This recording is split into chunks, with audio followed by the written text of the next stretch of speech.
this meeting to order with a moment of silence and then a salute to the flag.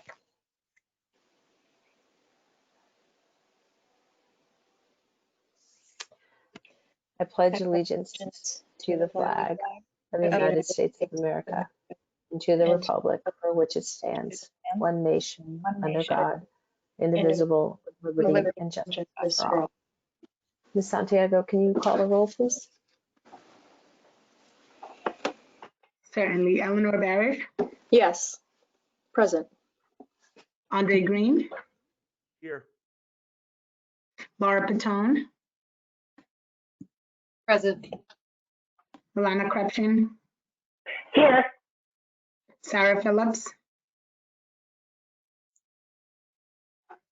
Matt McLaughlin, Here. Mayor Curtatone, Emily Ackman, Here. Carrie Norman. Here. We have a quorum. Thank you so much for that.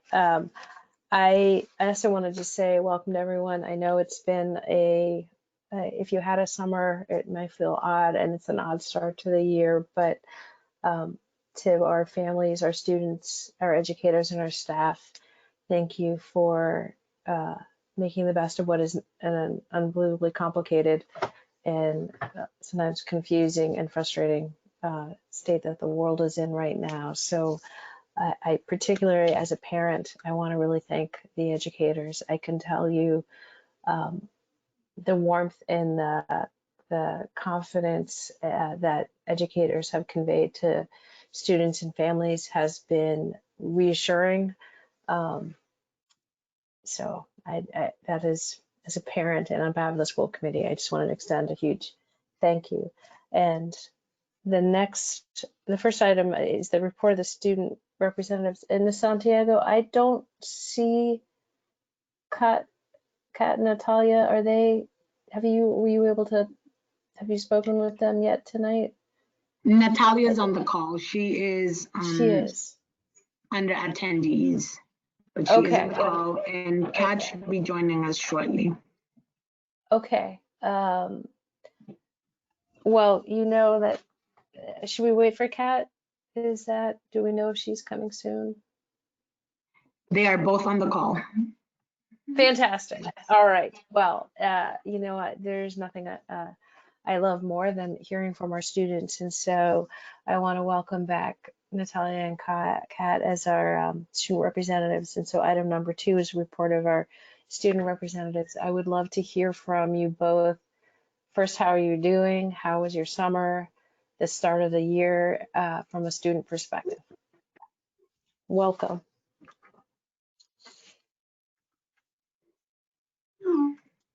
Do they need to be unmuted?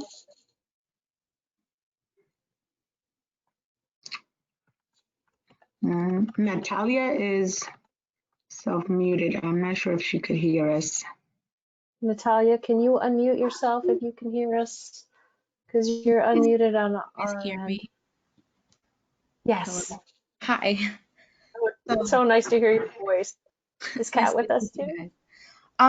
Yes, I texted her and she should be. I don't know if she's having any difficulties right now. Natalia, do you want to kick us off? Yeah, sure. So, hello everyone. It's nice to see you guys. Hope you all had a great summer. I had for the most part, a good summer. So the first thing I kind of want to mention, so I'll be talking a little bit about some things I've heard from the student body about online and remote learning, and then Kat also has her part as well. So a little bit about remote learning is that the Somerville High School students have felt a little strange, kind of getting back into it, which is totally understandable. Some have expressed how they do not like having classes after 2:30 since that is like the usual time we all get out. And then some have worried about learning like math at home because they don't have the teacher present to be able to help them on the spot, to have that connection between teacher and student.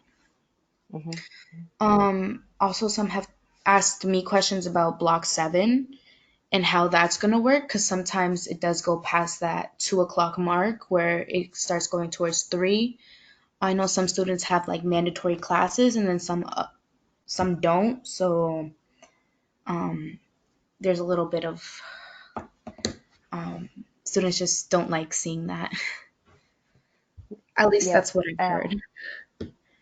And then And we besides that, I haven't heard any other complaints. I think it's very close to what we did at the end of the school year. So, and then I also wanted to mention something that I have been part of, which is the Sunrise Somerville group here. So the Can you Sunrise tell us Somerville what group. that is? So it's run by SHS students. This group aims to combat climate change by informing students about climate change and how students can use their voice to spread awareness, as well as inform others on how we could vote for certain people and certain laws that could then help climate change. So I've only been to 2 meetings so far. It's very new. So if you guys want to check out what we're up to, we have an Instagram account. It's Sunrise Somerville. So I just wanted to put it out there. And then that's all I have to report for the path. That is a lot. And first of all, how exciting that students again from Somerville are becoming active, both within the school, but also in the greater political world, democracy, voting. It matters. It matters so much. And we have the presidential election this year. We have local elections next year. There is a lot going on. And I think what we've discovered, we already knew, but I think COVID has really highlighted, is that your local government it matters too, right? Because when you don't have leadership at other levels, it becomes even more important. So I am thrilled that you are doing this. And before I was going to ask Assistant Superintendent Maza if he could address some of your questions. Kat, are you with us yet? She may be having. Chair,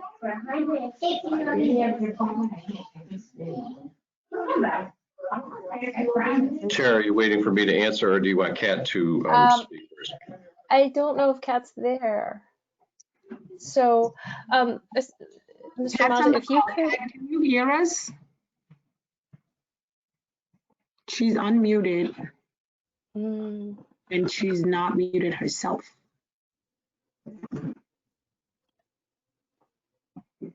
Maybe while we're figuring that out, Mr. Maza, if you could explain what the Class 7 is, the fluctuations at the high school level, but also speak to some. We haven't had a full week of regular high school yet, or any school. If you could speak to that question of how does a student, when they have a question, particular, Natalia mentioned math, how is it going to be both instruction for the class and individual help, individual student support? Could you just repeat the last part? You faded out a little bit. I just didn't hear that last part. I'm sorry.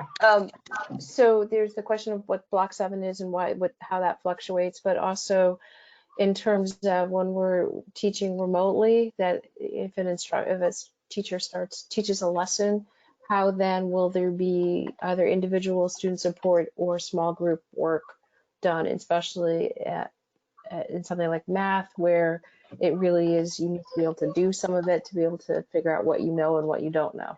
Sure. I'll start with that through you. So the support piece, I mean, it's a great question, right? You have your teacher teaching the class.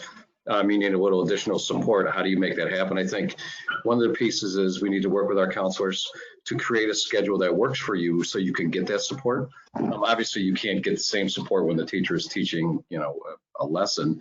But I think really looking at finding places within schedules that you can carve out for that support. It's going to take a little creativity on everyone's part, because I know most of the high school student schedules are pretty full, even though there's a few, few classes one week and then you have 3 classes another week. But I think the support piece, I would say talk with the counselors, and let's make sure that we can fit that into your schedules. I mean, we can also look at, tutoring opportunities if need be. But we want to make sure that, if you do have questions, if you do need support, that you can get it sooner than later. So that way we're not falling too far behind. I think that's an important piece. I think Block 7 was a creative way for teachers to allow for some of that support to happen. We know it runs a little bit, the class is a little bit shorter than the other blocks, but the teachers are looking for ways that they can provide support and give students an opportunity to have advisory, to do some creative things as well.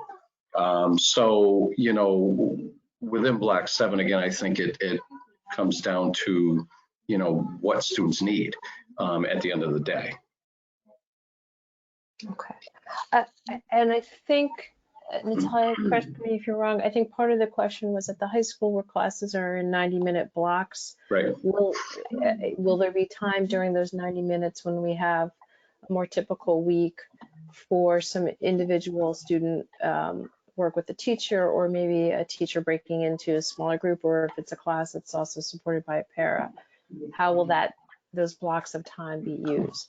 Sure. Yeah, through you, Chair Norman. I think that's right. I think the reason for the longer blocks is to build those supports in as needed, and to really allow teachers to break classes into smaller groups, because we know that's when, the true learning happens. And teachers, one-on-one relationships or in small groups allow students to master skills, ask live questions, get live feedback, more so than you would in a class of 25. So I think within the 90-minute block, there are ample opportunities for teachers to split the class into several groups so that a teacher can rotate from group to group, allowing students to get that support on a daily basis. Thank you. Natalia, does that answer your question? Does that give you some more information? For the most part, yes, but I also have a question on. Absolutely. So we do our classes on Zoom, and when we break out into groups, we can't break up into like 4 or 5 people because of they've told us that the students need to be supervised, and then each individual kid is kind of separated into their own breakout room. And then that kind of takes a little longer for the teachers to get to one student, then the next, and the next, and the next. And then by the time he gets back to you or she, you might have already forgot your question or maybe more confused, and then you run out of time. So in what ways can we make that better, if that makes any sense? Yeah, through your chair, no, it does make sense, and I totally understand where you're coming from. I think this is new for everybody. The idea of, instead of breakout rooms, you have individual rooms, or basically waiting rooms, where you're doing some work, waiting for your teacher to come and answer your questions, work with you individually, while the teacher is working with a small group. One of the suggestions I have is, if you do have a question when you are in a waiting room, I would write it down just so you have it. Because and I think teachers are trying to figure out and navigate the complexity of having a small group and then getting to individual students. I think as time goes on, I think it will get more efficient. It'll be easier, and teachers will be able to navigate the small group and then move to individual students a lot quicker. But again, I would write some things down just to have them, because it's important that you're able to ask your question. And we don't want you to forget your question, because it might, lead to a different question down the road with basically what you're working on right now. So does that help at all? Yes, it does. Okay. Love your question. One last question. I'm sorry. Oh yeah, absolutely. I heard from another student that Block 7 will continue being remote learning, even though we're back. Let's say we're back in school, that Block 7 would continue being online. Is that true or false? Through you, Chair Norman, through you, there is a possibility that it will remain remote. And I think if it does, it really allows for greater flexibility for both students and staff to create, authentic learning experiences.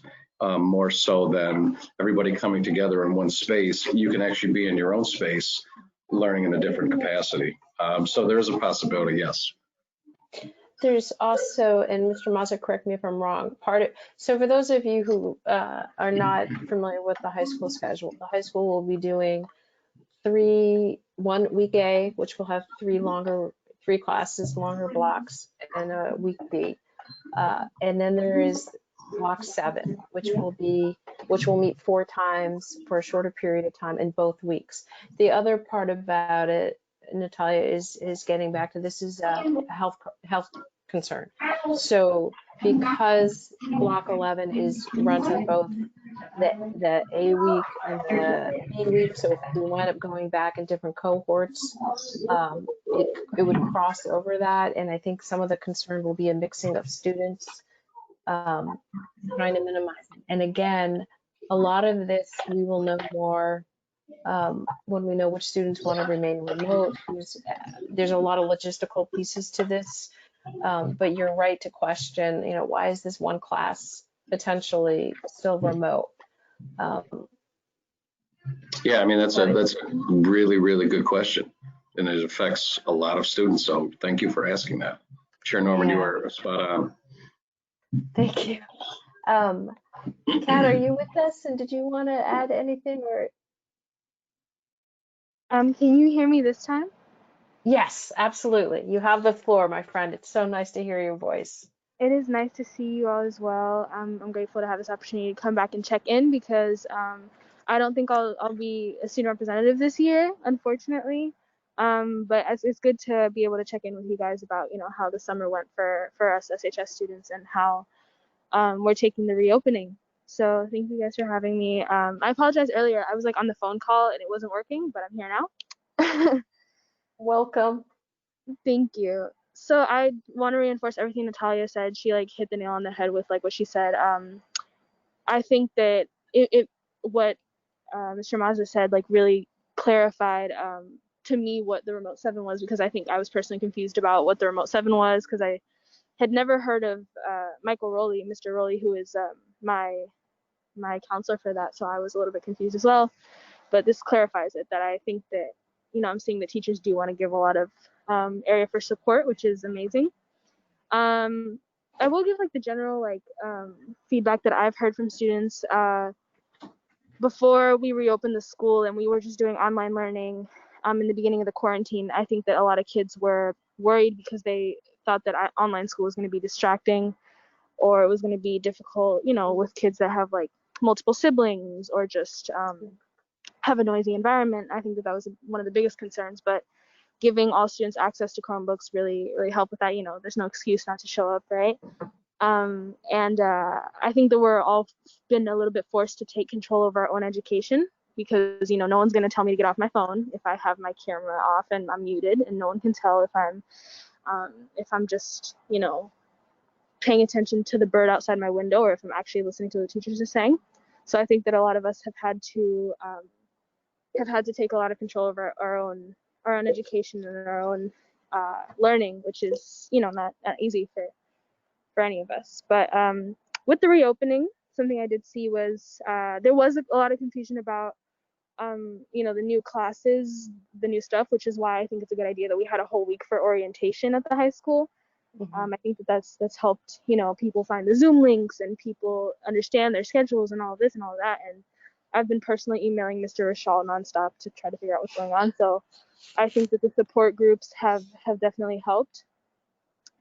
People on my Snapchat, my social media, people were asking me mostly about the teacher mentors, and I personally am still a little bit confused about what as to what a teacher mentor is. But that was the biggest thing that I heard. What is a teacher mentor? What is this person doing? Why am I assigned this person and that person? So I think that was the biggest thing that I heard from other people. Another thing for me, I'm a senior. I only have to take 20 credits, and I have a lot of gaps in my schedule.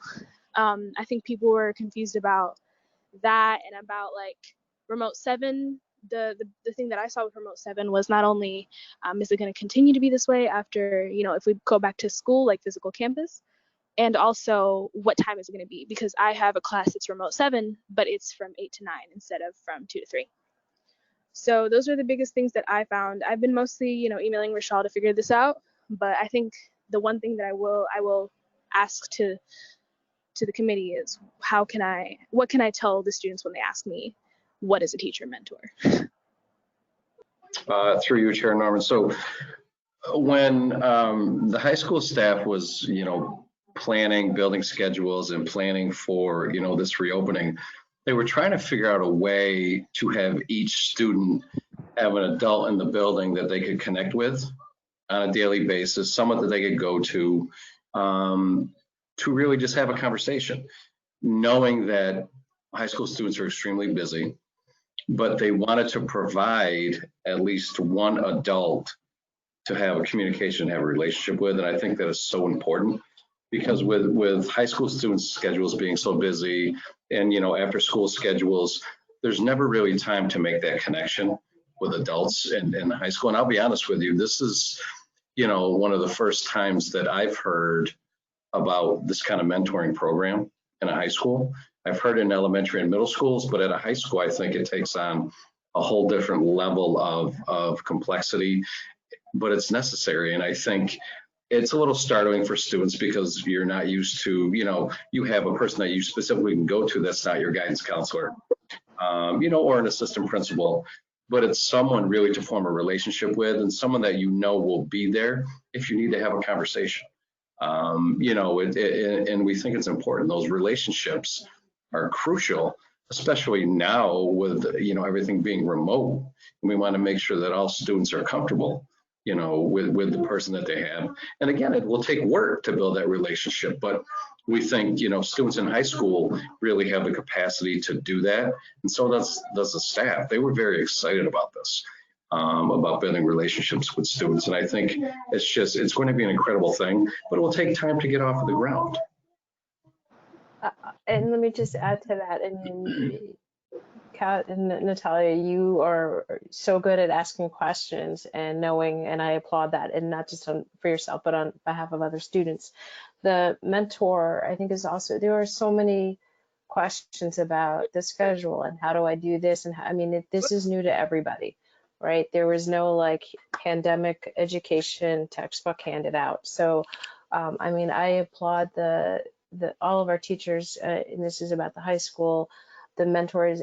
It comes from a place of wanting to have give students as much access to adults to ask questions, to check in with, and that's why it was created. In particular this year, right now when we are remote and will be, earlier at the town hall, the mayor was saying December 1st would be the earliest that we open the buildings, and then the rest of the meeting was to describe all of the different steps that need to happen. So that's where it came from, is a real, because we're not, you're not walking down the hall and running into Ms. Brewster Cook where you can just ask her a question. So these relationships, these questions, these have to be much more intentionally set up. And especially some students are not as, they asking questions, asking for help doesn't come as easily. And so if there's already this designated relationship, we're hoping that will alleviate that. We don't want any student to be left, or any family to be if you have a question, to ask it. And if you don't know who, the mentor is a great place to start. If you have a good relationship with another teacher or your guidance counselor, this doesn't, you don't have to go to the mentor. It's just to give students another option, and also to have another adult who's checking in on you, just making sure, do you still have your connectivity? Are you looking at your senior? What are you thinking about for next year? Because it's going to look, your senior year is going to look so different. You already know that. So that's really the thinking behind it. And Chair Norman, if I could just make one more comment. Kat, you know, you bring up a great point about, you know, nobody's going to tell you to get off of your cell phone and you know, off of Snapchat and things. And I think one of the things that the teachers and all the adults at the high school did is when they were looking at creating this program for everyone, they first did it from a teacher perspective, but then they also looked at it from a student perspective. So they could tell, okay, is this going to work for students? And anything that they did, they vetted through a student lens because they wanted to make sure that what they did represented, you know, what students wanted as far as an education at the high school, given it being remote. Because, you know, student voice, I mean, we're really, really, you know, big on that. We think it's so important to hear from you. What's working, what's not working, what do you need so we can improve your experience and the other students' experiences, you know, at the high school and make it really authentic and something that really is transformative for you as you graduate and move on to, you know, higher learning. So, you know, I can't thank them enough, but also the student body. I mean, this is not an easy thing to come back to, if you can say come back to, you know, and it's going to take work on both ends, but I really want to thank all of the students at the high school for being prepared, coming back to school with this reopening that is so different than what we're used to, you know, and we always want to hear feedback. So we're so happy that you came forward with what happened over the summer and the start of the school year, because we need to know if things aren't working so we can change them. So thank you. No problem. Do Thank either, you. go ahead. I was just gonna say, yeah, no problem, and thank you for your answers. It's come across that the biggest reason for all, you know, the remote 7 classes and the teacher mentors and this counselor and that counselor has just been to give us support. I will just bring up lastly that you know, as you mentioned, if you do have someone in the room in the high school that you trust and you can go to. I personally, you know, have my people that I've created bonds with. I can personally go to Miss Mosby or Mr. Jabor or Mr. Rashaw. I've just gotten along really well with. So, as you said, like there are relations that exist, and it's become clear to me that a teacher mentor is just, you know, an additional support. I'm just wondering if there's a possibility that, you know, in case like the relation just doesn't work out, or there's just some complication, or there's a history, or there's, I don't know, whatever it is, would students hypothetically be able to change their student mentor? Because that's something that I've heard with my participation in the BSU. I feel a lot of students to me, they weren't happy with their school counselor and they wish they could change it, but it was just never an option to them. So I'm wondering, as you said, like the teacher mentor may not be as influential or may not be as necessary as, for example, a counselor, but if that were necessary, would there be an option to change one's teacher mentor? Through you, Chair Norman. Yeah, I believe so. I mean, I think the last thing, you know, that anyone wants is a relationship that's not working, but yet we have to continue, you know, with it for the remainder of the school year. I think, you know, the important focus is on building that relationship, that positive relationship. So if things aren't necessarily working, you know, the way that they're supposed to, there should be an opportunity to, you know, change. Absolutely. How could students?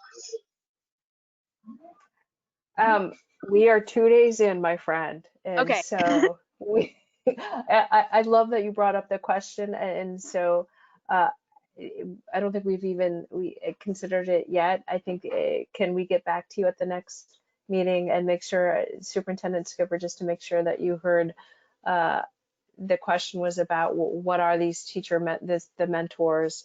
Do they preclude me going to someone else who I may already have an established relationship with? No. And then what if it's not a good mix? Is there a way to change it up? Yeah. So hi, first of all, hi to our student reps. Another good year coming up. My recommendation would be to have a conversation with Principal Lagambina to start. Principal Lagambina and the staff co-developed what, you know, including the teachers, co-developed what the mentor program would look like. And I'm sure that they factored into their thinking situations where there might not be a compatibility between the mentor and the students. So I think it would be good to start with Mr. Lagambina. I've also alerted him and let him know that the question came up. So I would just, I'm going to ask him to reach out to you both tomorrow. Sound good? Yes, thank you so much. And I You're welcome. apologize for like No, I know with it's that. interesting because it actually shows, you know, typically you would just go down and knock on Mr. Lagambina's door and you would know where to find him. But it brings up the issue if you have a question like this, how do you go about finding Mr. Lagambina? So I think we can help with this one. Okay, thank you so much. Thank you, and good luck with the studies this week. Thank you. Thank you so much, you two. We rely on you to convey the student's perspective and questions and concerns. And it's always, I know I speak for the entire school committee, hearing from the students is always the highlight of any meeting. So thank you so much for joining us tonight. Thank you for having us. Have a good night. Thank you. I wanted to pop in before they popped off. Is that all right? Oh, sure. Ms. Patone, you have a question? Yeah, I apologize. First of all, I wanted to applaud the students, and I think you spoke to this, Carrie, Ms. Norman, is that they really clued in on a couple of things that students and families are really confused about. In particular, the mentors, which I think both Mr. Mazza and Ms. Norman did an excellent job describing, but I really would ask that there was some follow-up communication with all the student populations, as well as maybe the parents, about what this role is and how can we best take advantage of it. And, you know, another question that came up that I thought that there was some more work going on was about pursuing whether or not at the high school level could, and I'm having a hard time hearing you. Sorry, I was talking about the using breakout Zoom. Can you not hear me? No, it's like it's getting. I'll type Now you're it and you can read it if you want. Okay. Oh, and Eleanor, I was not looking at the chat. Ms. Barish, did you also have a question?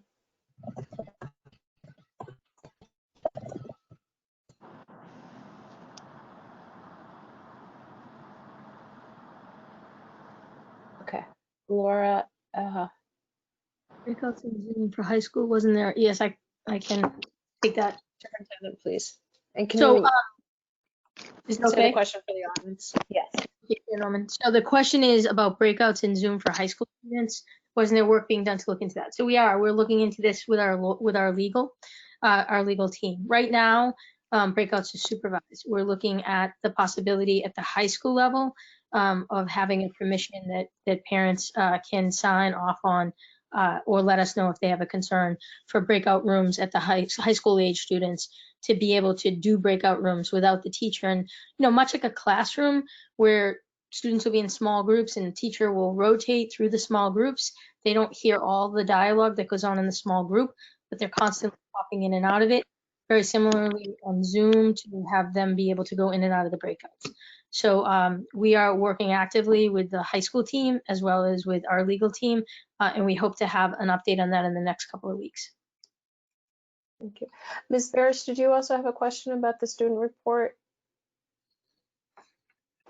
I did. Thanks so much. I just wanted to find out, I guess, through you, Chair, to Mr. Mazza, are the mentors to stay with the students throughout their 4 years, or is this going to change on a year-by-year basis?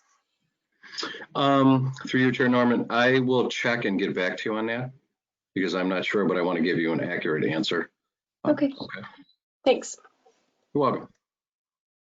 Thank you. Okay, Superintendent, did you want to say anything at the now 7:45 top of our meeting? So, I mean, we just left a town hall that was really well attended, and we shared some important information that there'll be slides that will be put up on the websites. It was really to talk about the work that's been done on the city side with the buildings, to do a very thorough evaluation of the building as one of the conditions we need to meet for a safe and healthy environment for all. We talked about, as part of that process, that December 1st is the deadline right now that we're looking to be able to bring the buildings online. Each building has gone through a metric of risk analysis, looking at everything from air filtration to air flow and exchange to humidity. And the goal is to move all of the buildings out of the category they're currently at for risk, which in most cases is a moderate risk level, and move the building into the low risk level, which is for ASHRA, the acceptable range.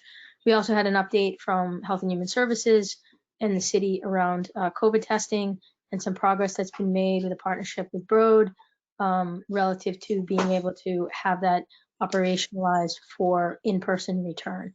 So I would just encourage the audience to go and look at the slides if they were not able to join, and then certainly we can look to see if we can re-present some of that information from the city side at one of the upcoming school committees.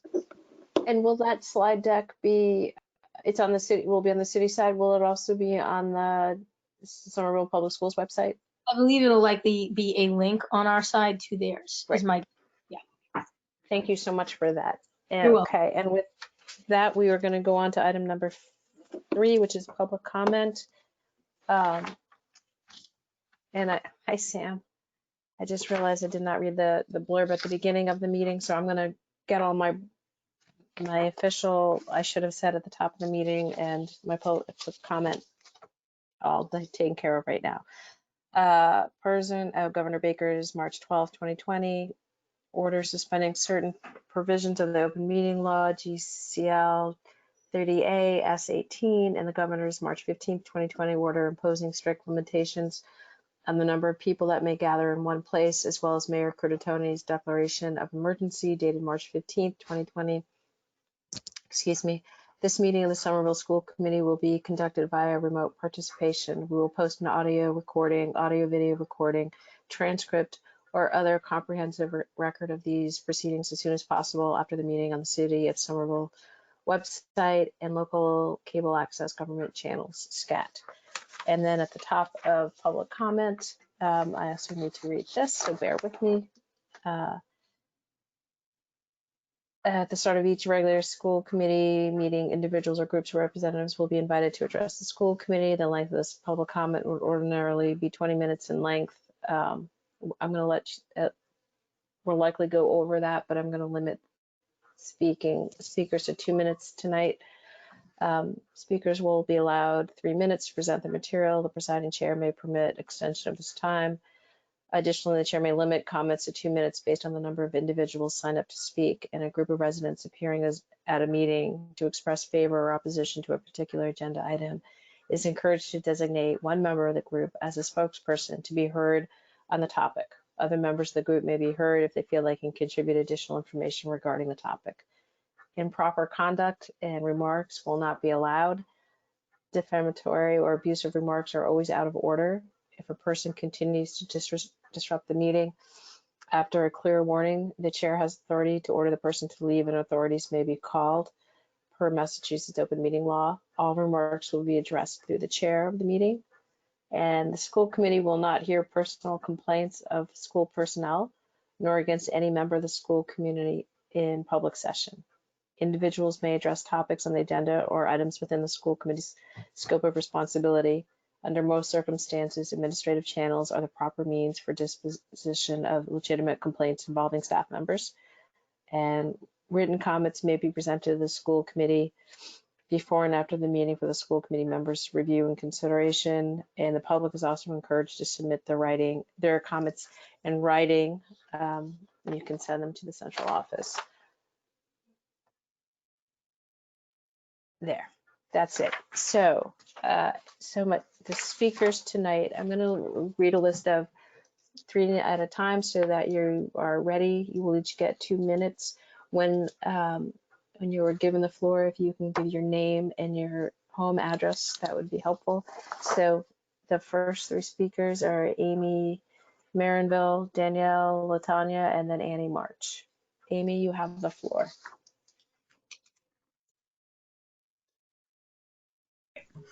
Can you guys hear me? Yes. All right, excellent. Thank you for giving me the time to speak. My name is Amy Moranville. I have 2 young children, both autistic, who are both going to and have been in public schools here in Somerville. When schools shut down in March, the goal was to flatten the curve so the hospitals didn't get overwhelmed, and we did that, and we know what it takes to keep risk low. In contrast, we do not know how to safely provide resources and support for special needs kids outside of school. Our children are suffering, they are struggling, and the schools are failing them. Keeping children, especially those with special needs, out of school is not tenable, especially considering that A, young children still need to be cared for, many of them outside of their homes, so school closures are not preventing children from exposure to others, and B, COVID is just one of the dangers facing our kids this fall. There are other dangers, including massive social regression, extreme trauma from loss of educational support and learning, and the seemingly endless slog through a situation without clear goals or end dates. When we all started this journey in March, the reasoning was clear and the expectations understood. Now that situation has unraveled and debates continue between the stakeholders with no clear end in sight. As such, I believe that a decision maker should be identified who will be the final decider for reopening. This person should have the knowledge of the science required to create safe spaces and leadership ability to lead Somerville through this mess.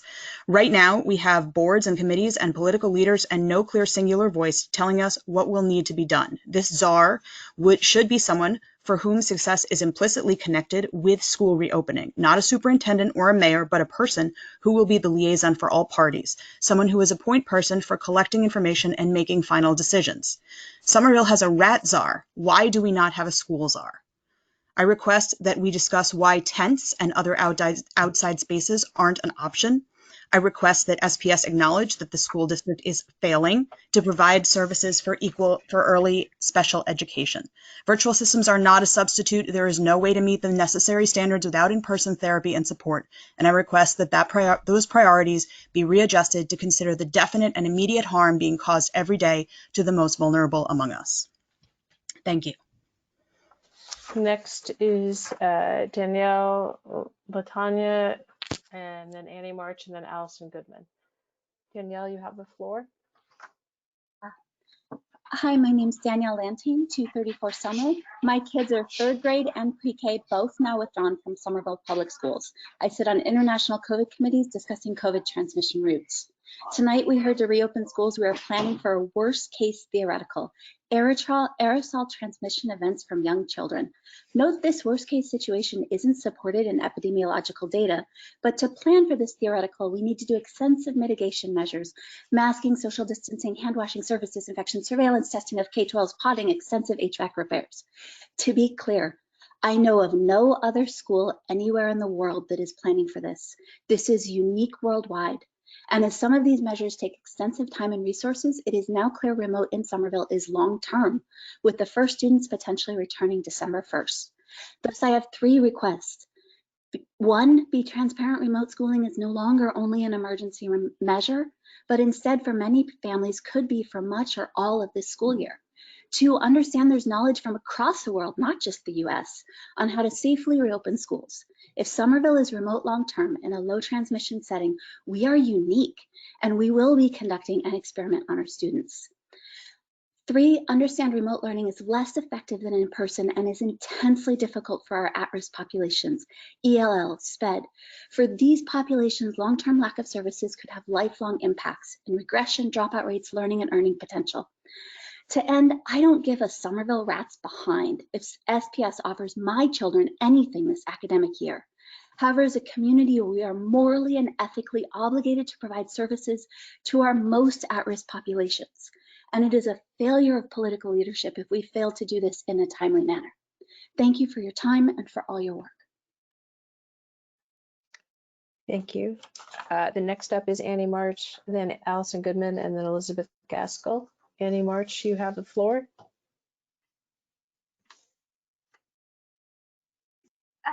Awesome. I just got unmuted. It's Annie March.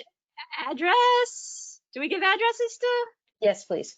Okay, 29 Berkeley Street in Somerville, our beautiful city. Those were some awesome comments that preceded me. I wanted to let y'all know that my second grader had an awesome first day. It went really, really well. And I wanted to say thank you to everybody who made that possible that's on this call, because I've listened to a lot of your calls and I know you guys do a lot all the time. One of the things that was awesome is that his teacher had this nifty camera that showed her desktop, not her computer desktop, but her physical desktop. And we could see her turning pages and writing things. And I really want that for my 4-year-old next week. And I don't know if he'll have it. I don't know if his teacher has it. But it would be great to have that to show manipulatives to like little pre-K kids.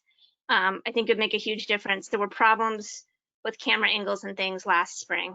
So I'm saying I'd like to request that. Also, I want to say my kid is non-ELL. He's non-SPED. He's a white middle-class boy with a mom who can pay a lot of attention to him. And he had an awesome first day, but I'm concerned about all those who did not have an awesome first day. Okay. Oh, also, please don't have a town hall and a school committee meeting on the same night again. Okay, that's it. I'm done. Thanks. Thank you for that, in particular, the last comment. So next is Allison Goodman, then Elizabeth Gaskell, then Gabrielle Jacquet. Allison Goodman, you have the floor. Great.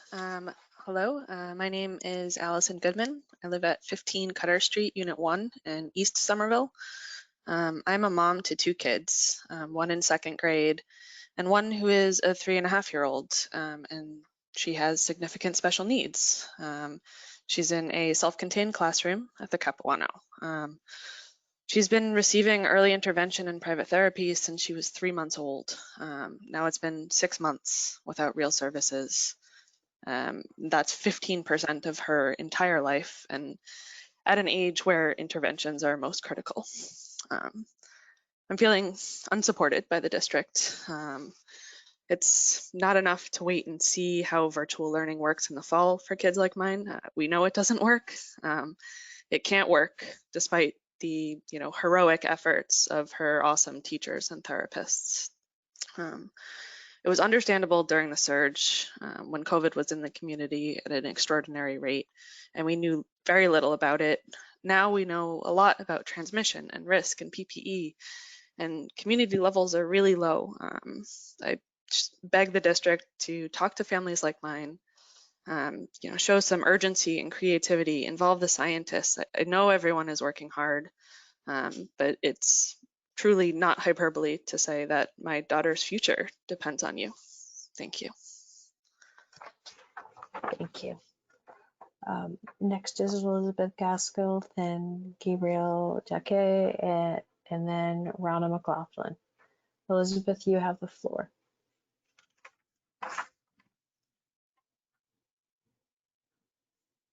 Elizabeth, are you there? Does she need to be unmuted? Elizabeth, you are self-muted. Go ahead and unmute yourself.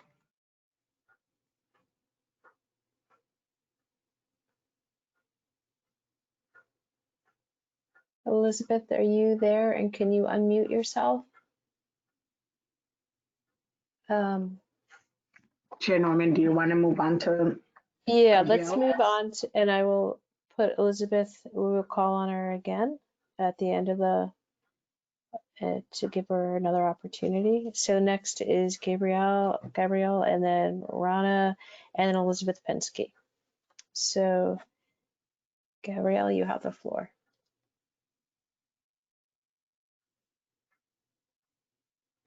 Gabrielle, are you there? I can see the mic, but I can't, can anyone hear her?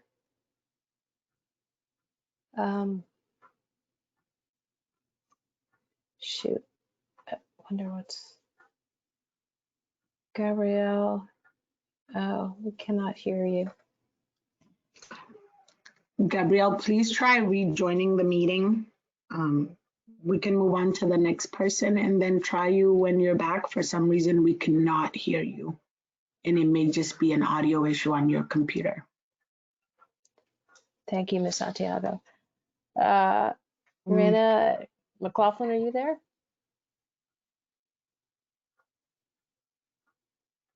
I'm here. Can you hear me? This is Gabrielle. Oh, we can hear or Ronna. you. Sorry, I had to unmute, but it kicked me out of the meeting to do that. Can you? So do you want me to wait? Who is speaking now? This is Gabrielle, but I could wait if you want me to. No, why don't you go ahead? Are you? Okay. Thank you. My name is Gabrielle Jacquet. I live at 24 Appleton Street, and I have a first grader enrolled at the Brown, currently doing remote learning at the Somerville YMCA every day, and a 3.5-year-old at Somerville Preschool. You're breaking up a little bit. We're having a hard time hearing you now. Oh, shoot. Gabrielle, we cannot hear a word you're saying. Maybe. Can you hear me now? Now I can, yes. Okay.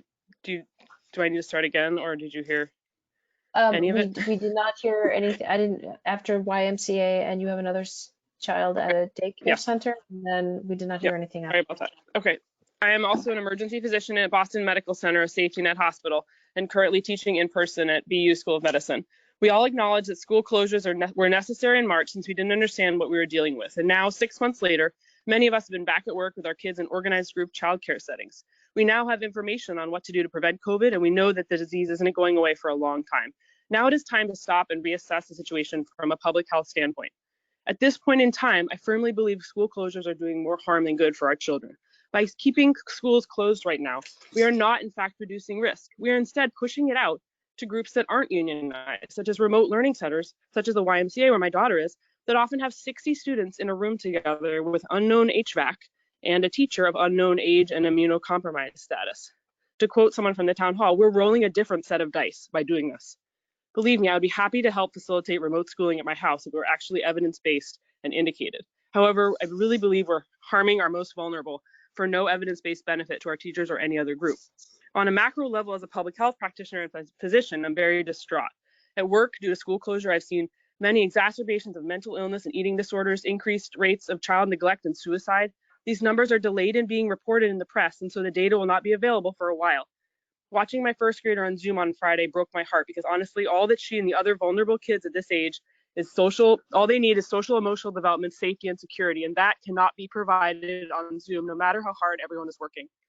As I saw for my own eyes, they cannot self-regulate their emotions on Zoom, learn how to share, take turns, interact with others, or become a contributing member of our Somerville community on Zoom.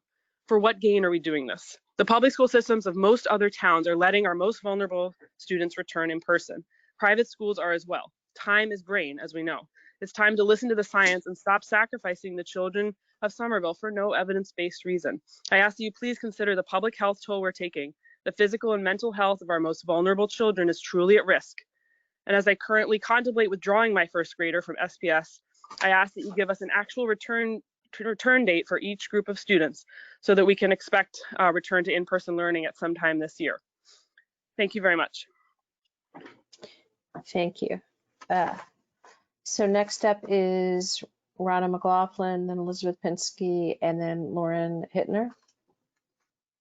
Ronna, you have the floor. She's still with us. Hi, it's Ronna. Can you hear me? Yes, we absolutely can. Welcome. Great, thank you. So hi, I'm Ronna McLaughlin, 96 Rogers Ave in Somerville. I'm a mom of 2 kids, a pre-K that's going to stay at his full-time in-person private daycare since remote won't work for a 4-year-old, and first grader that was going to be going to Brown and is enrolled there and doing the remote schooling as of the past 2 days, but via the YMCA SACC program, as my husband is an essential worker and I have a demanding full-time job. This is a feminist issue. They are in full-time care. Why are these full-time in-person centers in very old buildings with no testing plans, low bars for HVAC, ventilation, that have been running for months in Somerville and have been so successful, not informing the Somerville strategy? For those under 40 years old, the flu is actually more deadly than COVID. I'm not a Trump supporter. I'm just saying that. The flu is more deadly than COVID for under 4 years old. That's just a fact. It's not politics. Yet schools never closed for that. Instead, it seems the city has set an almost insurmountable bar with their approach to building ventilation. This new safety first mentality of our current administration when it comes to schools is becoming much more dangerous than the virus itself. What we are doing is subjecting a vulnerable population to the cruelest of experiments. We're seeing how long they can go without essential services and how much isolation and screen time over long durations the youngest can tolerate. The effects of this experiment that Somerville is embarking on will surely have many long-term unintended consequences, regression, poor mental health outcomes, and pushing our loved families out of the city, and loss of job satisfaction in our educators, who, many of which severely want to return to the classroom, but as I've been told by several, are intimidated and harassed by a subset of their peers into silence. Thank you for listening. Thank you. Next is Elizabeth Pinsky, then Lauren Hittner, then Vera Silva, and then if Elizabeth Gaskell is back, we will have her be the last speaker. Rana, are you there?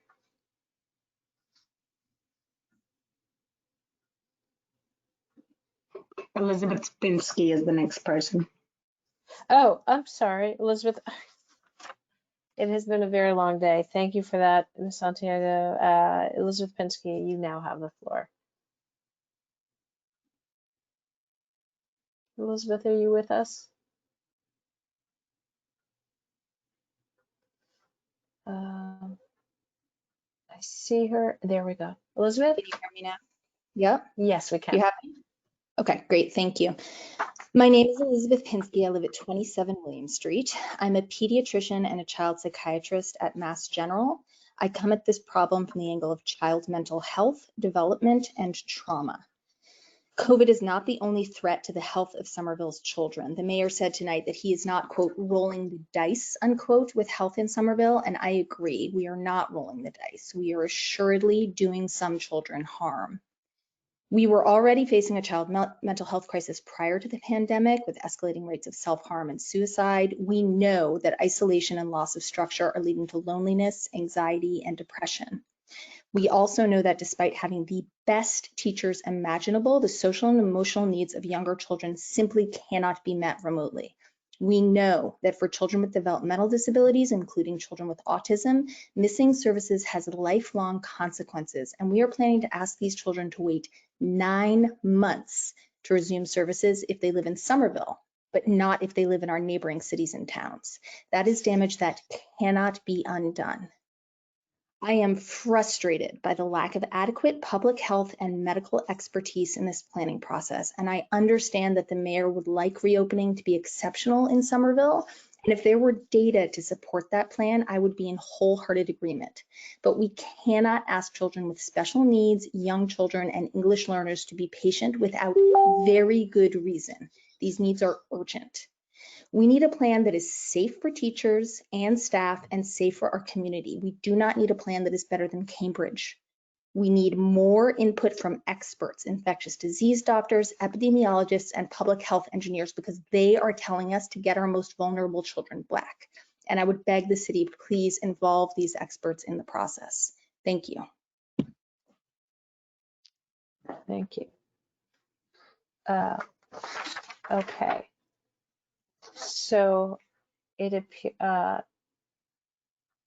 that Lauren Hittner's emailed in her comments, and did she not want to speak? I don't know if she's still here. No, Lauren Hittner is on the call, Carrie. Vera Silva sent her comment in. Oh, I'm sorry. Okay. Lauren, you have the floor now. I apologize. Lauren Hittner, are you there?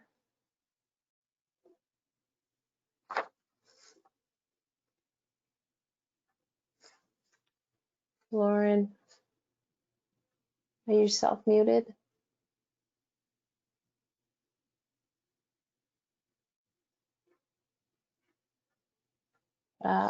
Lauren, okay. So is Elizabeth Gaskell there? Can we go to her, give her one more chance to speak? I'm muted. Hi, thank you so much. Sorry, I have a PhD in biochemistry and I can't work out how to use GoToMeeting. I really appreciate it. Can you hear me now? We can. Can you give us your name and your address, please? Yes, I'm Liz Gaskell at 35 Electric Avenue. Thank you for the opportunity to speak. I'm a mum to a West Somerville neighbourhood school first grader. I want to address the town hall statement about surveillance testing of staff and students. We all agree that testing and more testing is a good thing. Ensuring equitable access to fast turnaround diagnostic testing for symptomatic individuals should be our highest priority. However, I'm concerned that the plan for surveillance testing of asymptomatic students is beyond the bar set by other in-person learning establishments. I encourage us to think carefully about whether the positive impact of the proposed surveillance testing is worth delaying in-person learning. I want the committee to understand that surveillance testing of students requires a separate infrastructure to diagnostic testing, including an operational partner willing to test minors. This is in addition to the Broad providing the lab work, as Doug knows. It is also very costly due to the scale involved. To test everyone in SPS once per week is likely to cost about $500,000 a week. It is also unclear what the benefit of surveillance testing of students in our schools will be, but we can estimate that at our current rates of community transmission, we might expect to perform 6,000 tests every week to find one positive person in our schools. Professor Scarpino presented a helpful slide on viral load over time, but we must assume the one infectious person per week will be masked with a 6-foot distance, creating minimal opportunity for viral transmission. I fully support access to optional surveillance testing for staff. However, I argue that surveillance testing of students should be considered the icing on the cake of COVID mitigation measures and should not be a barrier to returning to in-person learning. In addition, if surveillance testing is mandated as opposed to optional, it's likely to cause delays to reopening with negligible impact. For example, has this been negotiated with the SDA?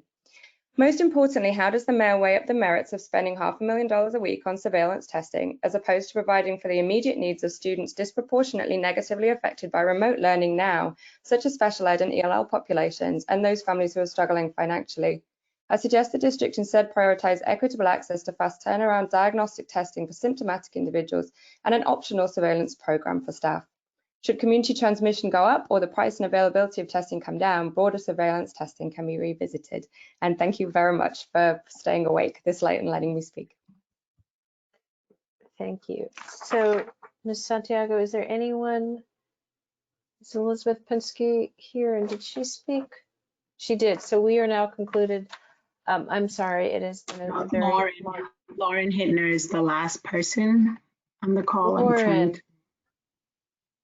I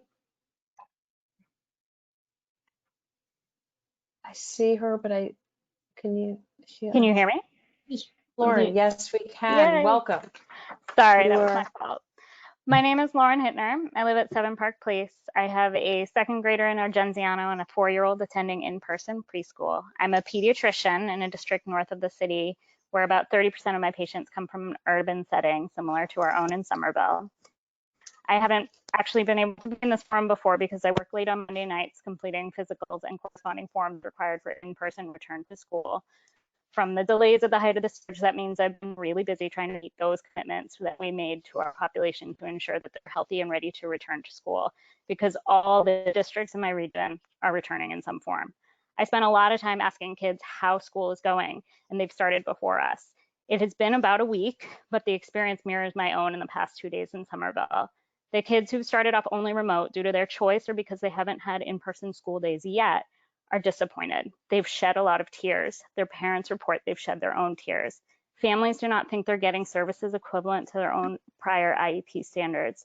Kids who have had their in-person days say to me unequivocally, it was weird, and then I can't wait to go back. They have forged connection with their teachers. They've stood 6 feet in the hallways, they've worn their masks, and they're ready to do it again. When at the height of the surge, healthcare providers asked everyone to stay home, we did as a community, and we listened and agreed that it was the right thing to do. When we brought this pandemic under reasonable control and your healthcare providers are saying, kids belong in school, we can do this safely. Look around you at the preschools and the open schools in low community transmission environments. We have plenty of evidence. Suddenly we've decided to go against advice and go it alone. And I really do mean alone. No other district that I'm aware of is trying to achieve so many layers of protection so as to put our children at the bottom of the list of people to protect. Protecting our kids means putting them first, lifting them up. It means recognizing that we have what it takes to put our most vulnerable children in school already. We only seem to lack the will to do that. Thank you. Thank you, and thank you to all of our public comment speakers tonight. It's always good to hear from the public. So we are now moving on to item number 4, report of the superintendent. Superintendent Skipper. Thank you, Chair Norman. Just in terms of the personnel report, there are 2 retirements. I'd like to, actually 3. Argenziano, a grade 4 C teacher, Carmen Chagas, for 33 years and 158 days of service. At the Healy, a special education teacher, Barbara Strell, at the end of this year, for 32 years of wonderful service. And at Somerville High School, health education teacher, Janet Flynn, and this is at the end of our school year, for 33 years of service. Just like to thank all of these educators for a wonderful career and all of the benefits that our students and our staff have received because they have been a part of our Somerville family. So to them, we thank them, and we'll recognize them for sure at the end of the year during our retirement celebration. And that is actually all. In terms of the reopening, just a few comments. I think I think in terms of the remote learning, our staff collectively is owed a great deal of appreciation and thanks for long days and hours across the board to be ready for the remote learning. We made a commitment when it was clear that we could not return initially in the hybrid in person to make sure that the remote learning could be as positive as possible and as full as possible. And that's the effort that we have tried to do. We've had excellent attendance and engagement in the first couple of days, relative to about 95%. We continue to resolve last minute kinds of issues relative to the technology. There will be some additional multilingual tech sessions that will take place at the East Somerville School. Anyone is invited, but it specifically will have bilingual supports. And that will take place 8 to 12 on Wednesday, Thursday, and Friday and Saturday of this week. Many of the schools on Saturday continue to give resources out to families, and we'll do so again next Saturday. I think additionally, all of the preparation teachers have done both during the summer in terms of training, and then certainly in the first 12 days that were allocated from DESE to us, I think shows in their preparation of their classes, their excitement to see their students and their students' excitement to see theirs. There is no way to replace in-person learning, as I think all of the prior speakers have indicated, and I know we share that sentiment. But I think in terms of the remote, we're attempting to do our best while we continue to work with the city to resolve the building issues and the testing protocols to make the remote as robust and rigorous as possible.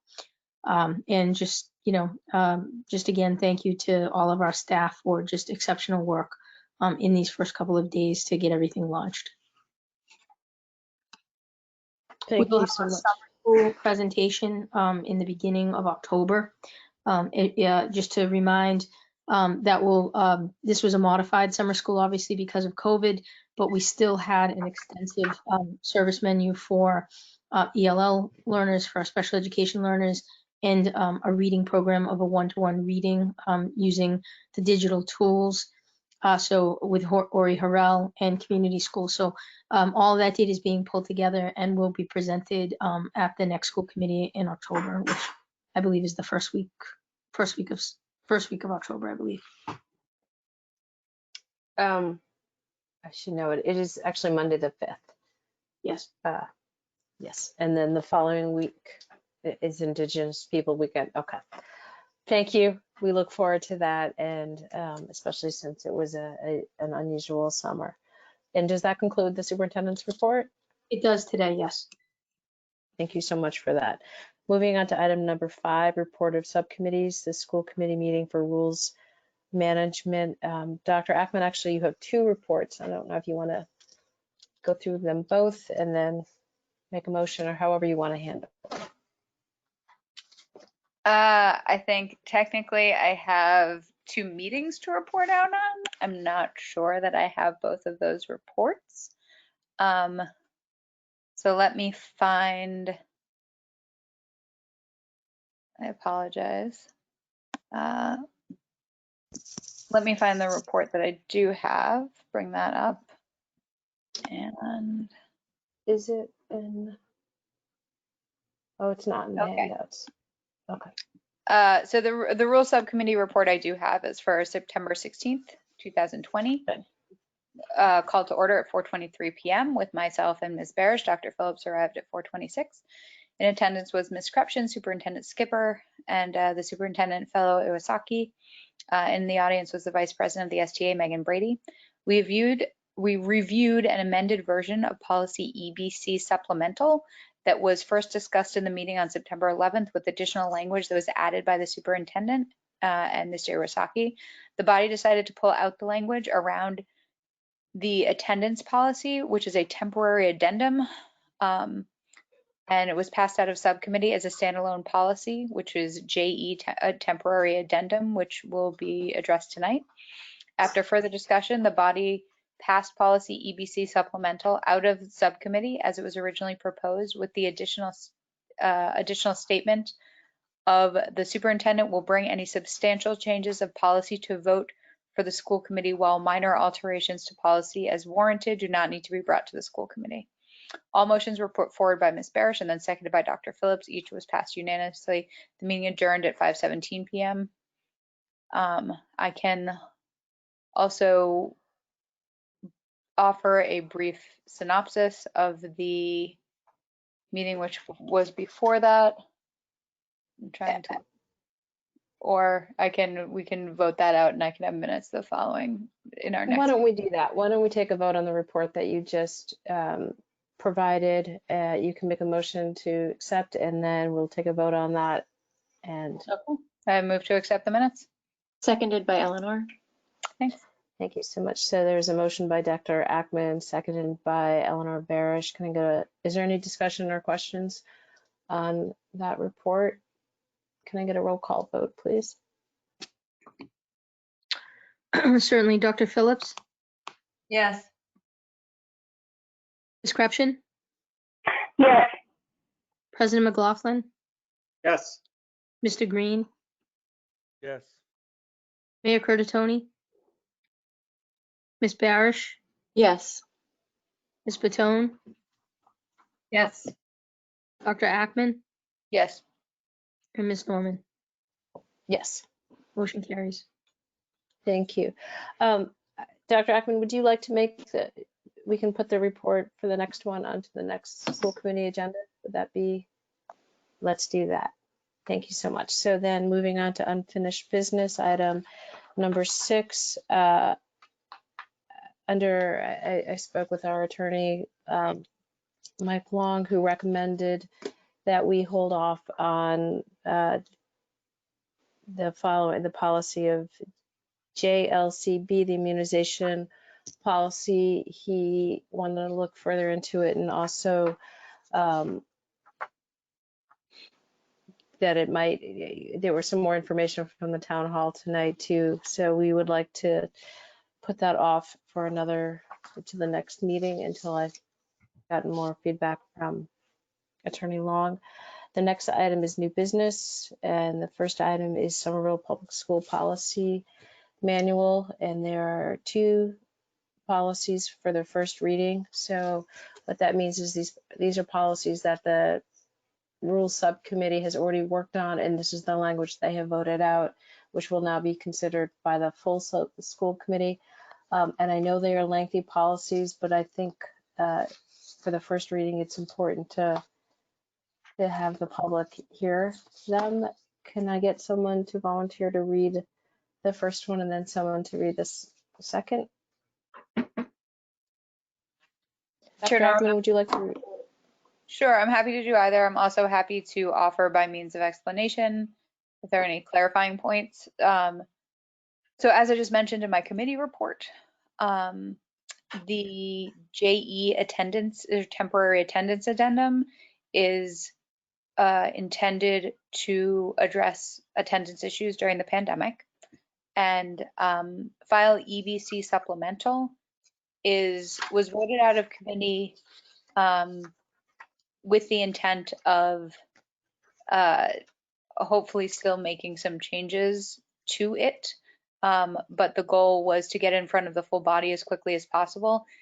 EBC supplemental is something that was put out by MASC. We've added a little bit of language to it. It's intended to sort of touch on all of the policies that might be needed to be addressed by the superintendent during the pandemic. And the intent is sort of to give her and her staff authority to address these as they see fit and bring, as we mentioned, the important issues to a vote in front of school committee and the minor issues to address them themselves and to notify the school committee.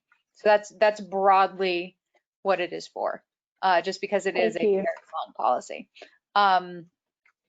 I am happy to read, I see that Ms. Barish is happy to read one, so I'm going to choose to read the shorter one to start and let her work her vocal cords on the longer one. So Ms. Barish, please get ready. That's what happens when you volunteer, right? So a policy, up here there's a mistake. It says JH, is policy JE, the attendance addendum. I'll submit a corrected one. All Somerville Public School students are expected to attend and engage in all synchronous and asynchronous activities designed by their teachers for the full school day. SPS teachers in pre-K through 8 will take attendance during homeroom daily and report in Aspen. All teachers must enter virtual present or virtual absent in Aspen each day for every student. Pre-K to 8 teachers will also take attendance during each learning block and keep an electronic record of student attendance. Attendance for high school students will be taken daily at the beginning of period 1 and at the beginning of every academic class block during the school day. In addition, Somerville Public School educators will monitor whether students are present asynchronously, for example, submitting assignments online, logging into online learning platforms, and attending virtual check-ins during remote learning. In the case of illness, parents and caregivers must call the school sick line to report a student absence. The contact information can be found towards the bottom of each school's website homepage. And after 3 days of consecutive absences due to sickness, parents, caregivers must submit a doctor's note electronically to the school office. Throughout periods of synchronous learning, SPS educators will observe for students' presence. If it is observed that a student is not continuously present, the educator will contact the building redirect teacher or dean of students for follow-up action. The redirect teacher or dean of students will contact the student's parent caregiver to support getting the student back online. If a student is consistently absent and does not respond to outreach by the classroom teacher, the school redirect teacher or dean of students, that student will be referred to the school's student support team for further support. It was passed out of Rules Subcommittee on September 16th. Thank you for that. And then Ms. Barish, Superintendent Skipper. Yeah, I just wanted to comment on this, that the virtual present and the virtual absent are new codes that the Department of Ed have added this year, thus the need for us to be able to modify the policy. Procedurally, this is pretty similar to what we do now. At the high school, it's identical. In the case of the K-8s, the only real difference is that typically teachers are taking visual attendance. So because they're with students for the day, so they're making sure as kids are coming in that the student is present. This here is just asking them to keep an electronic record of that attendance, which is again something the Department of Ed is asking. So those are really the changes to it. And again, the change of coding, virtual present and virtual absent is necessitated. That is how students will be identified in the collection to SIMS by Department of Ed. Thank you for that. Ms. Fatone, you have a question? Yes, through you, Chair Norman. I don't know if this will go to the superintendent or to Dr. Ackman. I just had curious, is there a reason in the beginning of the policy we don't reference why this is being put in place? There's no reference to remote learning or COVID-19. Just to the attendance one or to the broader policy, Ms. Patone? No, the attendance one. I mean, just like a little caveat at the end of the first paragraph saying during remote learning implemented in response to the COVID-19 pandemic, just because there's no context to it. Sure. I'm just Yeah, when we're cleaning it up. Good point. We can make that note. All right, so we will. Sorry. Okay, one moment. So we'll, when we see the policy again, there will be that introductory remark, but also to my colleagues, when at the second reading, before a vote, we can always amend it too. Ms. Fatone? Yeah, thank you. Through you, Chair Norman. The second thing, just again, also just context, maybe just one little blurb about what synchronous and asynchronous learning are. I mean, we use these words a lot, but we don't actually put definitions down, and I think that would be good context. Sure. Thank you. Mr. Green, you have a question too? Yeah, just a point of information. Is there anything in this policy that isn't required by DESE? Is there any, like, or is this just staying in compliance with DESE requirements? So through you, Madam Chair, so it's a good question. Obviously, some of this is our own vernacular, like the Dean of Students, the redirects. Some of these are the procedural. No, I mean, the main pieces to the Department of Ed is again, it's not an extensive guidance, but it's really about the coding, and then it's just about, multiple points of contact during the day, keeping a log, and relative to the asynchronous, looking at things like the submission of assignments online, or logging into particular applications that an educator may assign a student as a way to be able to measure asynchronous participation. So. Okay, thank you. You're welcome. Thank you. Are there any other questions on this policy, clarifying? Okay. Ms. Barish, would you be so kind as to read the second policy for the first reading? I am happy to do that. I just want to double check because I think there are two similar policies in our handouts, and I just want to make sure that I read the correct version. I see EBC supplemental, and then I see MASC pandemic. You want the EBC supplemental. The other one's the one I edited. Thank you so much, Dr. Phillips. Here we go. Let's see. Oh, shoot. Hold on. I thought I was ready. Let me try again. Okay. Policy issues for the pandemic. File EBC. Creation of a general interim policy on COVID-related issues. Supplemental. Oh, sorry. File EBC supplemental.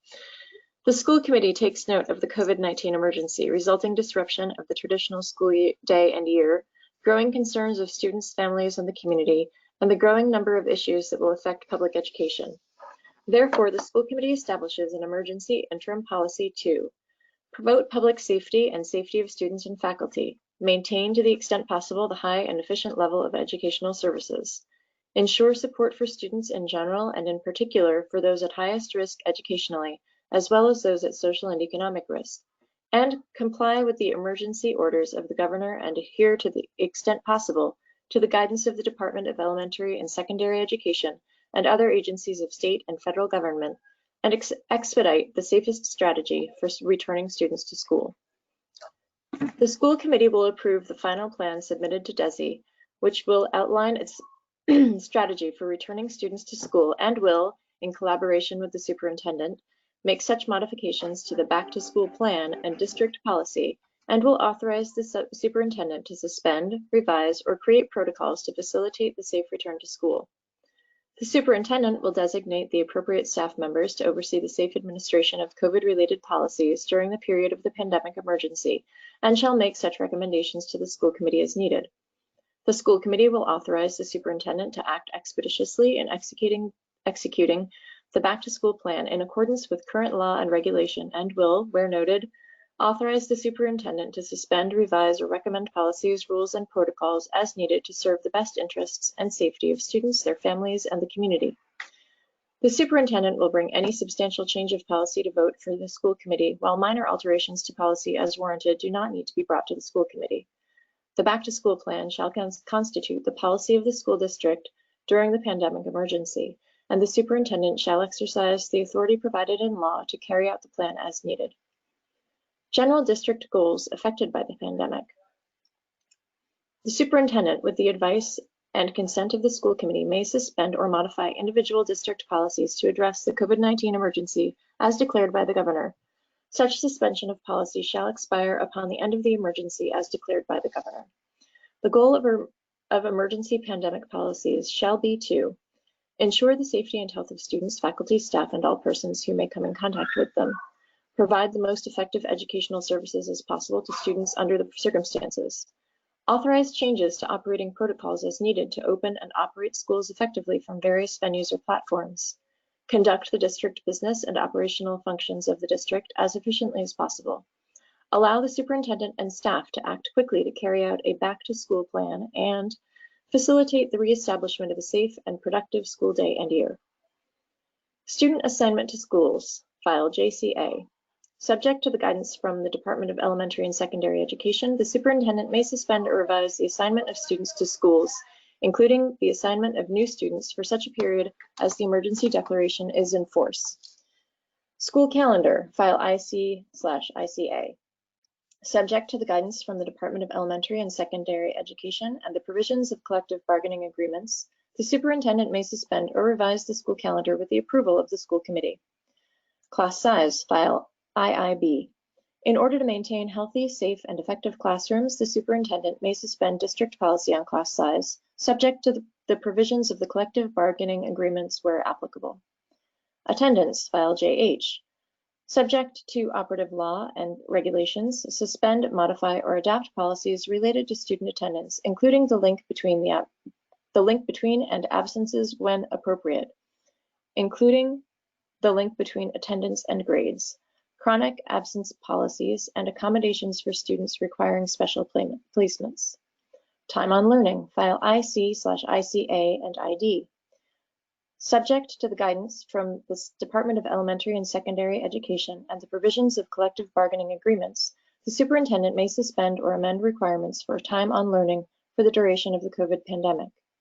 Grading and retention, file IKE. In accordance with guidance from the Department of Elementary and Secondary Education, the superintendent may propose, subject to the approval of the school committee, modifications to the policy of the district for grading and retention of students. Local graduation requirements, file IKF. In accordance with guidance from the Department of Elementary and Secondary Education and modifications to current regulation or law, the superintendent may propose, subject to the approval of the school committee, modifications to the policy of the district regarding graduation requirements. Duplicate statement in special education. Special education, file IHB, IHBA, IHBAA, IHBF. The superintendent and school committee should be mindful that attainment of a high school diploma may render certain students ineligible for further services. Discipline and suspension, expulsion with homeschooling rights, file JIC and JK. The back-to-school plan recommended by the superintendent and subject to the approval of the school committee shall contain protocols for serving students who are disciplined or suspended during the pandemic emergency. Further, the superintendent shall provide in these back-to-school plans provisions for students who were disciplined or suspended, or who may elect to remain at home under the provisions of the policies related to homeschooling, or who may elect remote learning in the interests of safety or health concerns. Exemptions for particular groups of students, i.e. use of masks for youngest.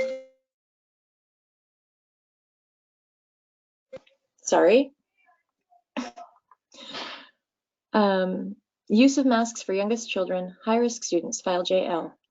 Superintendent shall provide protocols to principals and teachers regarding students who may require special exemptions from health and safety standards during the pandemic emergency.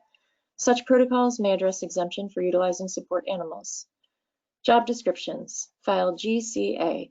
The superintendent may revise job descriptions for district staff, considering the provisions of current collective bargaining agreements, in order to secure the safety and health of students and staff, establish effective communications between school and community, maintain facilities, transport students as needed, provide food services, and acquire necessary materials to operate schools safely and securely during the pandemic.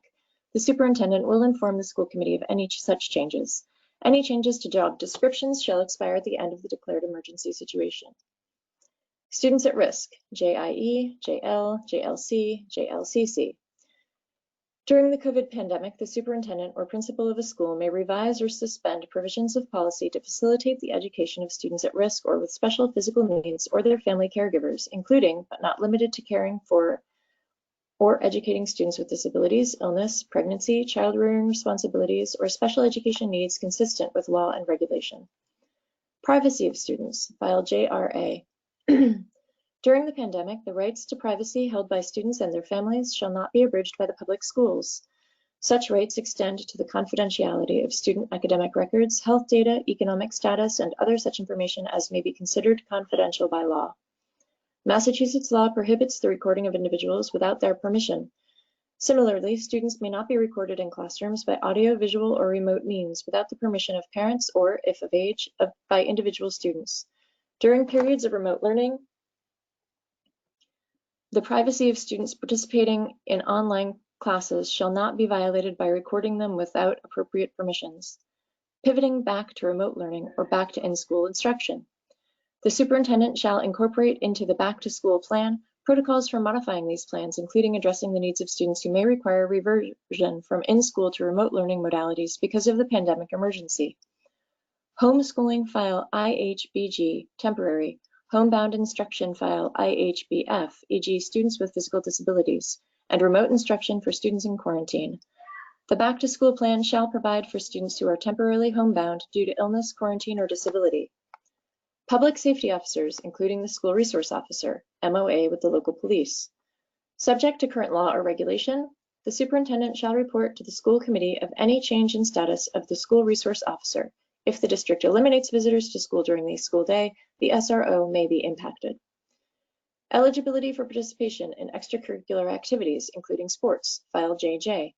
Subject to law, regulation, and standards established by the appropriate and legitimate regulatory body, the superintendent may propose changes to district protocols for participation in extracurricular activities, including sports, subject to the rules established by the Massachusetts Interscholastic Athletic Association. Attendance versus participation in events, file JH and student athletic handbooks. Subject to law, regulation, or emergency declaration, the superintendent may propose protocols or modifications or suspensions of district policies regarding attendance by students or the public in school events, including but not limited to assemblies, sports events, large gatherings, or other programs. Visitors in schools and buildings, file KI. Subject to current emergency declarations, the superintendent may propose suspension or modification to district policies regarding visitors to school buildings during the school day and after school hours.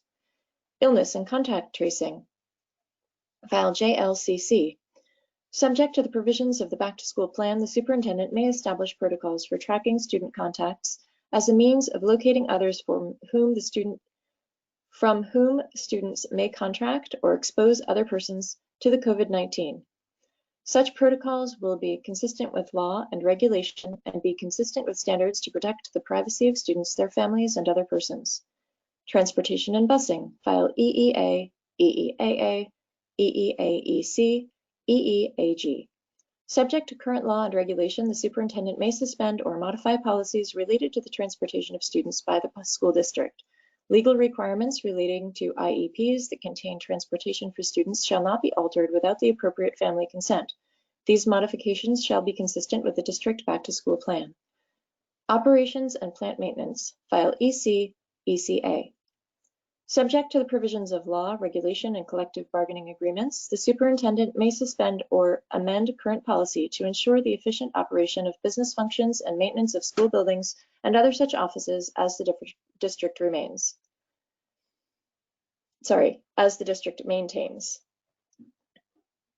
And this last bit, I suspect, is a note, but it says possible need to add something on technology. That is all. I hope everyone is still with me. Thank you so much for reading that. I would anticipate that we might waive the second reading at our next meeting, but I do think it's important to hear it and see it. So thank you so much. So the next item is B, the FY.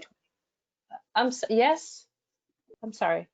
Someone has a question? Oh, I do. Mr. Green, please jump in. Thank you so much. Oh, and Sarah, and Dr. Phillips has a comment. I'm sorry.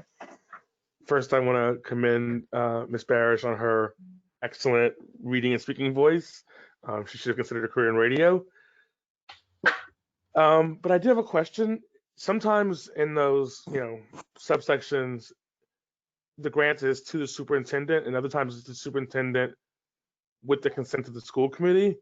And I was just curious to know what made the distinction between those two and why that might be? Dr.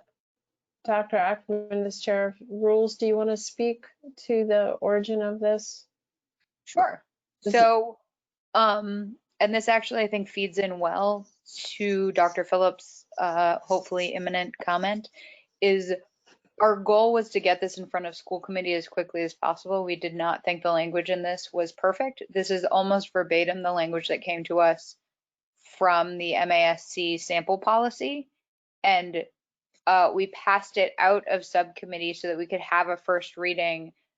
Dr. Phillips in that time has made some edits, but because the superintendent expressed urgency in getting some sort of policy such as this passed, we passed this version as it was taken from the MASC website out of subcommittee. And I'm going to lead into Dr. Phillips, who has done work on this and has some amendments that we will probably discuss next time, but has a version of this that sort of addresses those questions, if that makes sense. Are you comfortable with that, Mr. Green?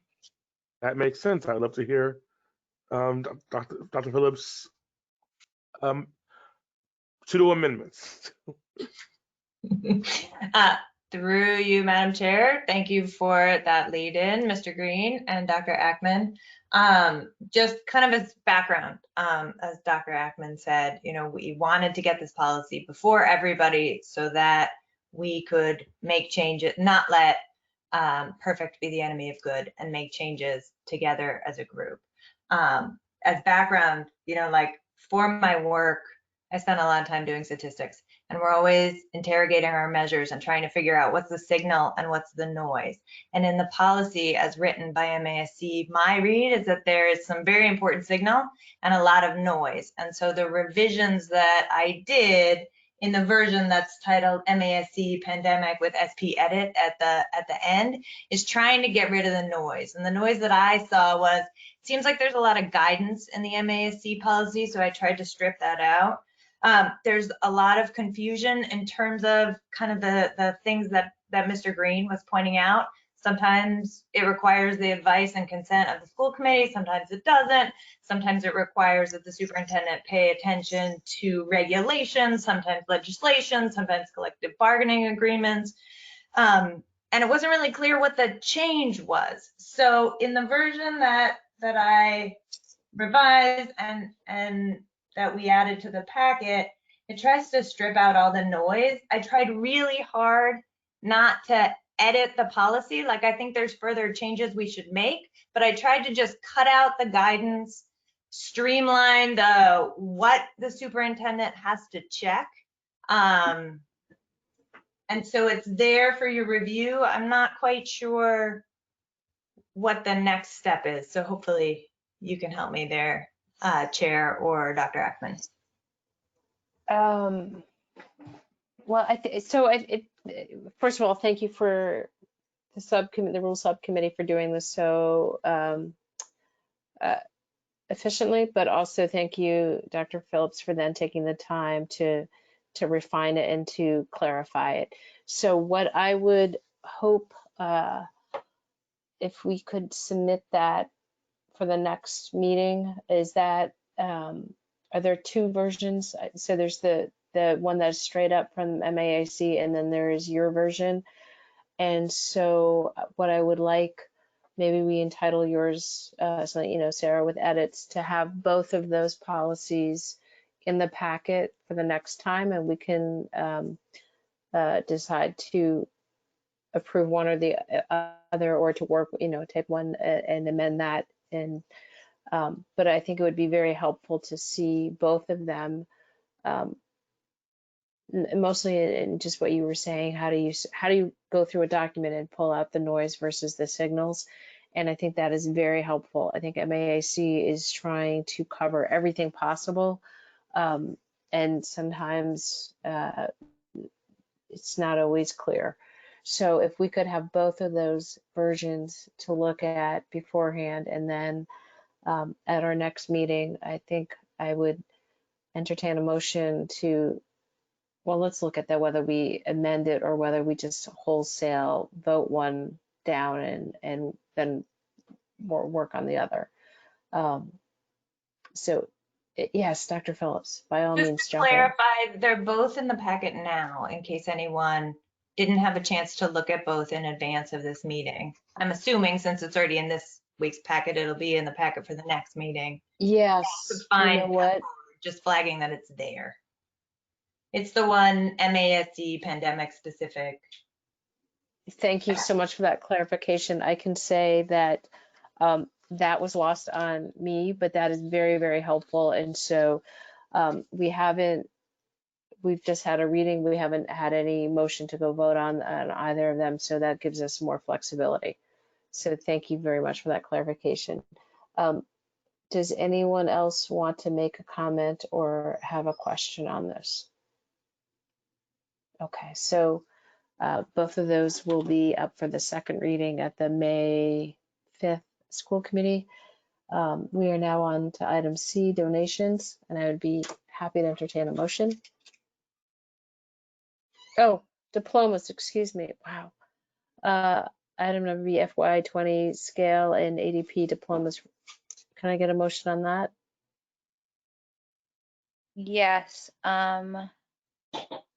I move to approve the FY20 scale ADP diplomas for Ronald Omar Santos Morales in Somerville, Samia Shaib from Somerville, and Ellie Daniel Bion from Somerville. Can I get a second? Thank you so much, Mr. Green, for seconding that motion. Is there any discussion? Can we get a roll call votes on approving those diplomas? Can I just ask a quick question, Carrie? Sure, of course. Do we have scale graduates all through the year? Or are there specific times that they happen? Just curious. Oh, that's a great question. Any time, or is there stuff? Superintendent? Sure, through as they actually meet their requirements. Same with ELP. Okay. So yeah. So it can happen anytime, and that's great. And congratulations. And yes, so I was just curious. Thank you. So that's always good to clarify. And then as they graduate throughout the year, they're all invited to the celebration and the graduation at the end of the year. Fantastic. So with that, there is a motion by Dr. Ackman, seconded by Mr. Green. Can I get a roll call vote, please? Sure, Dr. Phillips. Sorry, yes. Ms. Krepshin? Yes. President McLaughlin? Yes. Mr. Green? Yes. Mayor Curtatone? Ms. Parrish? Yes. Ms. Patone? Yes. Dr. Ackman? Yes. Ms. Norman? Absolutely, yes. Passes. Congratulations. Thank you so much. Next item is item C, donations. Can I get a motion, please? I move to accept the superintendent's recommendation to accept with gratitude the following donations. $400 in cash to from the Somerville High School Track Pack to the Somerville High School Athletics Scholarship Fund, and 385 supply kits valued at $2,065 from Staples, donated to Somerville Public School students. Second. And who was that who seconded the motion, please? Eleanor Barish. Thank you, Ms. Barish. There is a motion by Mr. Green, seconded by Ms. Barish. Is there any discussion? Can I get a roll call vote on that too, please? I think Mr. Green, you have a question? I think that was from before. Mr. Green, is that question from before? It was indeed. On the previous, thank you so much. Can we get a roll call vote on the approval of donations? Certainly. Dr. Phillips? Yes. Ms. Krepshin? Yes. President McLaughlin? Yes. Mr. Green? Yes. Mayor Curtatone? Ms. Barish? Yes. Ms. Patone? Yes. Dr. Ackman? Yes. Ms. Norman? Yes. Motion passes. Thank you so much. Mrs. Skipper. did you want to say anything? I did. I actually wanted to mention the Staples donation. We really appreciated the kits. These were back to school kits that contain school supplies for our students. Ms. Santiago and I picked the kits up, but there was a team of people that worked back at Edgerly to put the kits together and to ensure that we could give them out. So Ms. Santiago played a pretty big lead role in this. So a big public thank you to her and to Stephanie from Special Education and to our attendance officers, Matt and Jen, as well as Lynn Doncaster. So it really was a team effort to get the kids out to the school. Ms. Santiago really spearheaded it. So just wanted to say a big thank you to her. Huge. Ms. Santiago not only keeps everything moving, but has always, whatever has been asked of her, same true of Matt and Jen, and also Stephanie. They all were at Edgerly and helped in, and it was no small feat. And we also want to thank Staples for donating it. It does take a village to get kids crayons. I think that's what we've learned. So thank you so much, especially Ms. Santiago. Are there items from board members? Hearing Mr. Mazza and then Mr. Green. Through you, Chair Norman, I just have an answer to that question about the teacher mentors. And I just wanted to publicly say it's for 1 year. It's for this year only right now, the teacher mentor program. Thank you so much for that clarification and that bit of information. Mr. Green? I just want to make sure we took a moment on this second day of school to really thank the teachers who are, busting their butts to make remote learning as good as possible, and have to do it with the unfortunate, especially for those who are parents of little kids, have to do it with parents watching in a way that, allows for some, tripping from the cheap seats that might otherwise be happening. And I want to especially contrast that with hybrid, the schools that are currently doing hybrid, which are, also learning as they go and oftentimes making mistakes. But since parents aren't in the room, those mistakes aren't as visible. So I want to thank our teachers. I want to be cognizant of the fact that 2 days in, they've done a great job, but this is still very much on the learning curve.